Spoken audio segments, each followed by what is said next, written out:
¿Qué pasa? Un programa de opiniones, expertos, enfoques desde el interior, opiniones especiales, temas actuales.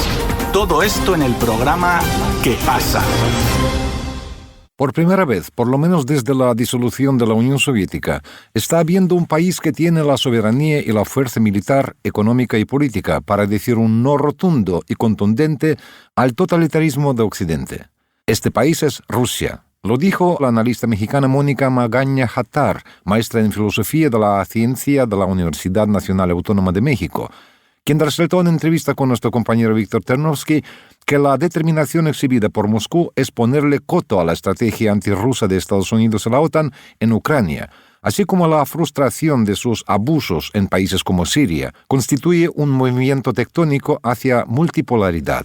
Me parece evidente que lo que estamos presenciando en torno a los acontecimientos que implican a la OTAN, a Estados Unidos, a la Unión Europea y a Ucrania y Rusia, por decirlo menos, pero también podríamos incluso sumar a China, es que estamos viendo que por primera vez, por lo menos desde la disolución de la Unión Soviética, está habiendo un país que tiene la soberanía y la fuerza militar, económica y política para decir, estas son nuestras cartas y tienen que estar sobre la mesa.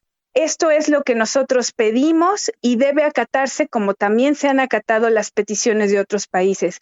¿Qué es lo que veíamos antes? Un solo actor. Básicamente me referiré a Estados Unidos, pero también a otros países europeos imperialistas.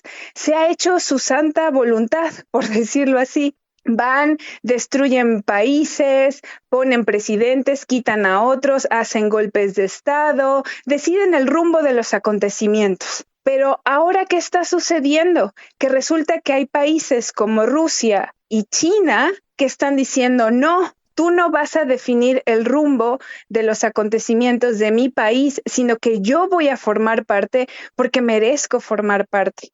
Y eso no se había visto. Entonces, ¿qué pasa? Parece que las piezas de ajedrez se están reacomodando y estamos viendo actitudes de mucha soberanía y de mucha fuerza en donde ya no nada más hay un actor, sino muchos. Entonces empieza esta multipolaridad. Se empieza a eliminar el pensamiento único. Yo sí me atrevo a decirlo, el totalitarismo.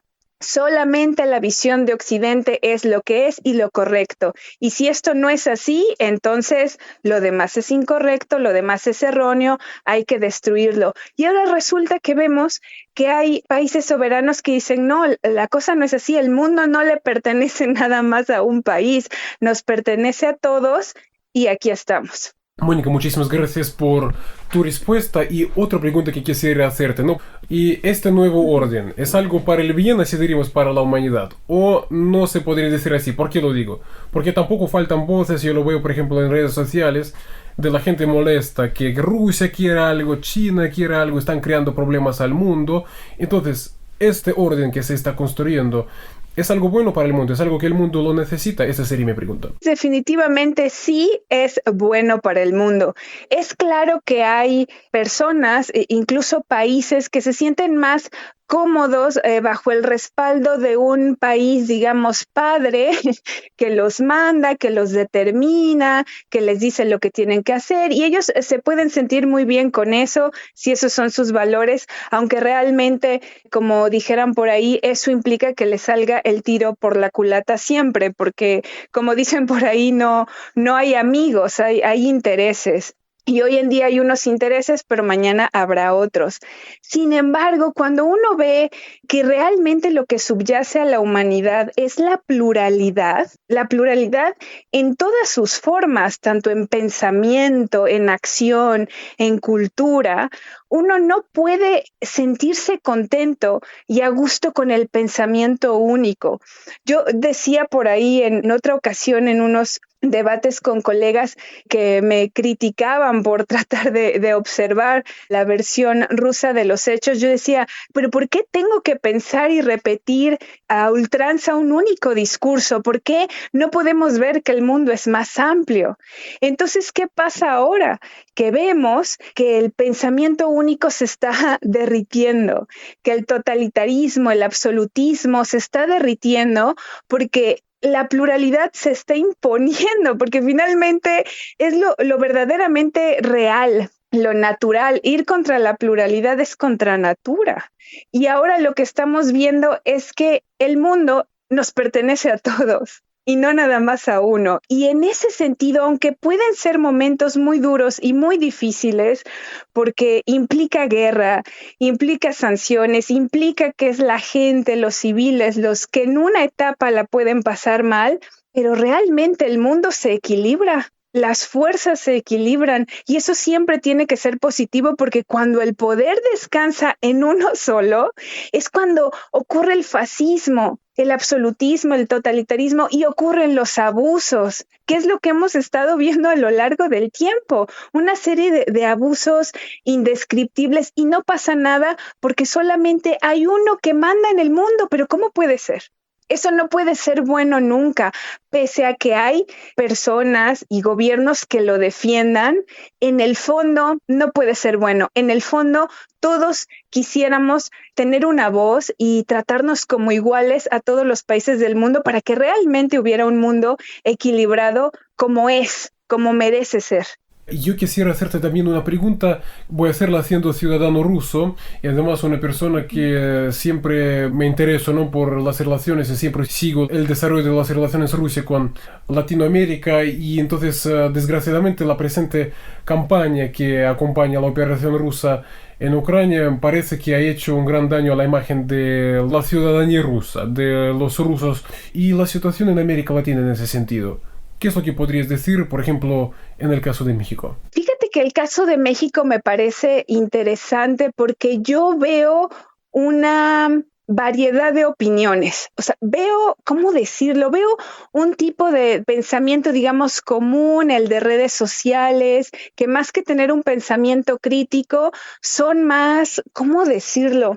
Quizá esta palabra no sea correcta, pero se mueven más por sentimentalismos, no a la guerra, no al sufrimiento, pero no son muy reflexivos.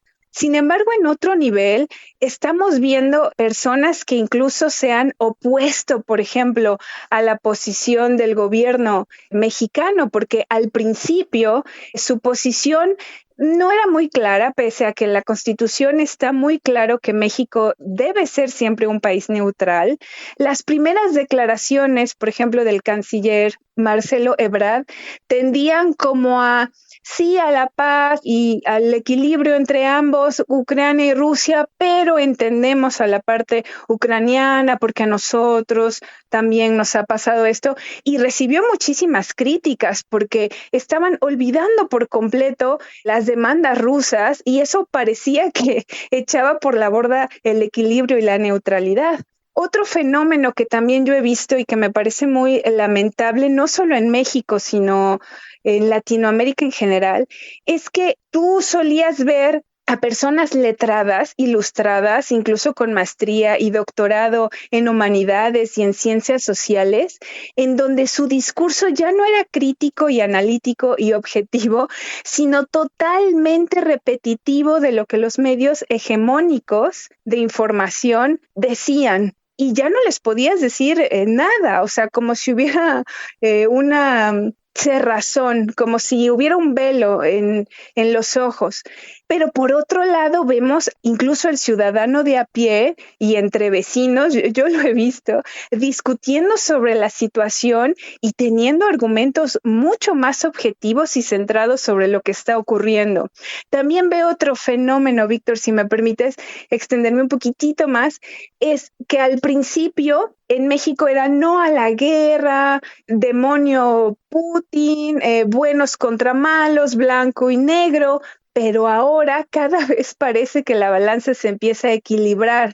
Y entonces lo que vemos es que cada vez hay más gente que dice, oye, no, pero a ver, la versión rusa y qué pasó en la región del Donbass, y cada vez gente más interesada, y como que esos sentimentalismos se empiezan a aplacar, se empiezan a enfriar y empieza otra vez a entrar la razón. Y yo espero que eso se haga extensivo en toda Latinoamérica, porque eso es lo que necesitamos, razonamientos objetivos y mesurados y no totalitaristas del tipo blanco y negro como lo vimos sobre todo al principio. Mónica, muchas gracias, y sería mi última pregunta, volviendo a tus artículos, porque entre otros aspectos que me llamaron la atención es que tú resaltas la importancia de tener cautela, si me permites interpretarlo de esta manera, a la hora de leer los medios y escuchar lo que se dice. Sí, fíjate que considero que es muy importante porque mucha gente lo que hace es informarse, por ejemplo, a través de Facebook, a través de Twitter